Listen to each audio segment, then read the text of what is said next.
కోరిన కోరికలు తీర్చే, కష్టాలను కడతీర్చే ఆ దుర్గమ్మ తల్లిని దర్శనం చేసుకుంటేనే మహాభాగ్యం కదా! అటువంటిది ఆ అమ్మవారి మెట్ల పూజ చేసి దర్శనం చేసుకుందామని చెప్పి విజయవాడ అయితే బయలుదేరిపోయాము.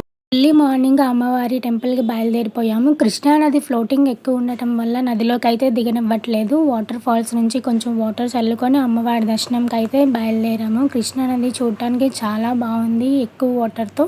అలా అమ్మవారి దర్శనానికైతే బయలుదేరి మెట్ల పూజ దగ్గర గౌరీదేవిని చేసి దీపారాధన చేసి అమ్మవారికి కొబ్బరికాయ నైవేద్యంగా సమర్పించి మొదటి మెట్టు దగ్గర నుంచి అమ్మవారికి పసుపు కుంకుమ పెట్టుకుంటూ అమ్మవారిని తలుచుకుంటూ మెట్లన్నీ కూడా పూర్తి చేసుకున్నాము. అమ్మవారి దర్శనం అయితే చాలా చక్కగా జరిగింది. ఎటువంటి రష్ లేకుండా అమ్మవారిని మనస్ఫూర్తిగా నమస్కరించుకున్నాము. అలాగే అమ్మవారి దర్శనం తర్వాత అమ్మవారి నైవేద్యం కూడా మాకు దక్కడం చాలా సంతోషంగా అనిపించింది. ఎప్పుడో చేసుకున్న అదృష్టం లాగైతే భావించాము. అమ్మవారిని మంచిగా దర్శనం చేసుకొని మెట్ల పూజ సంతోషంగా కంప్లీట్ చేసుకొని కొండ కిందకైతే వచ్చేసాము.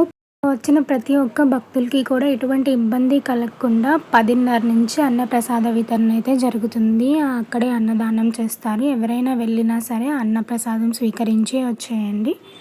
అలానే బయటకు వచ్చిన వెంటనే ఇలా అమ్మవారి ప్రచార రథం కూడా కనిపించింది. నమస్కరించుకొని ఆ పక్కనే ఉన్న అక్కన్న చెక్కన్న గుహలని కూడా చూసి అమ్మవారిని మరొకసారి నమస్కరించుకొని మళ్ళీ నీ దర్శన ప్రాప్తం కలిగించమ్మా అని మొక్కుకొని రిటర్న్ అయితే అయిపోయాము. Thanks for watching. సబ్స్క్రైబ్ చేసుకోవడం అయితే మర్చిపోవద్దు.